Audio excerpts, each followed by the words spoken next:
आज हम dense bituminous macadam के ड्राई ग्रेडेशन के लिए एक हॉट मिक्स प्लांट पर आए हैं। डेंस बिटुमिनस मैकाडम मिक्स तैयार करने से पहले हम इस एग्रीगेट का ड्राई ग्रेडेशन टेस्ट करेंगे और जब वर्क साइट पर इस ड्राई ग्रेडेशन का रिजल्ट ठीक ठाक होगा तो बिटुमिनस मिक्स तैयार होकर बिछाने के लिए साइट पर जाएगा। फिर हम दोबारा सैंपल इकट्ठा करेंगे और उस बिटुमिनस मिक्स का ग्रेडेशन और बिटुमेन एक्सट्रैक्शन टेस्ट करेंगे और चेक करेंगे कि वर्क साइट पर सही ग्रेडेशन के हिसाब से बिछाने का काम हुआ है या नहीं। इसके साथ ही इस मिक्स में दिए गए बिटुमेन कंटेंट की मात्रा को भी बिटुमेन एक्सट्रैक्शन टेस्ट के जरिए चेक किया जाएगा, जिसे मैं आपको बाद में दिखाने की कोशिश करूंगा। ड्राई मिक्स सैंपल इकट्ठा करने के लिए प्लांट शुरू कर दिया गया है। ड्राई ग्रेडेशन टेस्ट के लिए हमने जरूरी इस सिव का इंतजाम कर लिया है और हम MOATH स्पेसिफिकेशन के अनुसार section 500 table number 10 dense graded bituminous macadam की बनावट के ग्रेडिंग 2 के लिए ये टेस्ट करेंगे, क्योंकि हमने 50 mm और 75 mm के लिए डिजाइन किया है।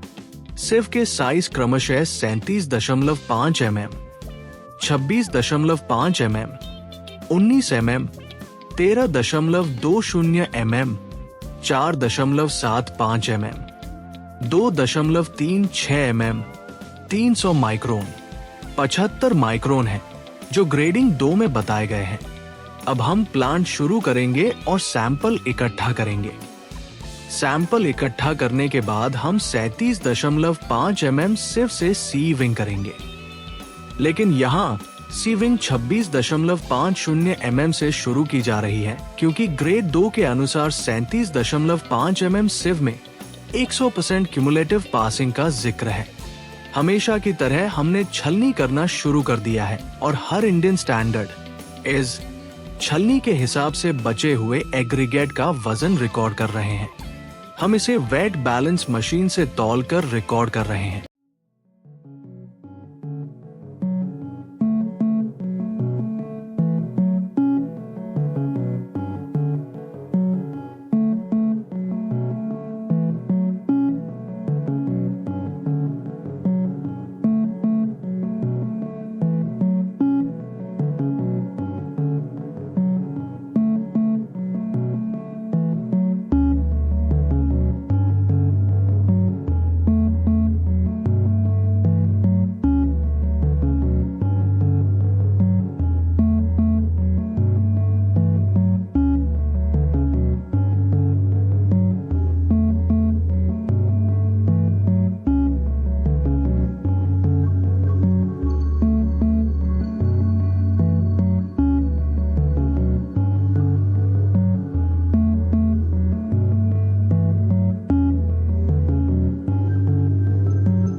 अब हर छलनी के छलनी होने के बाद हम जमा हुआ और जमा हुआ परसेंट पासिंग कैलकुलेट करेंगे।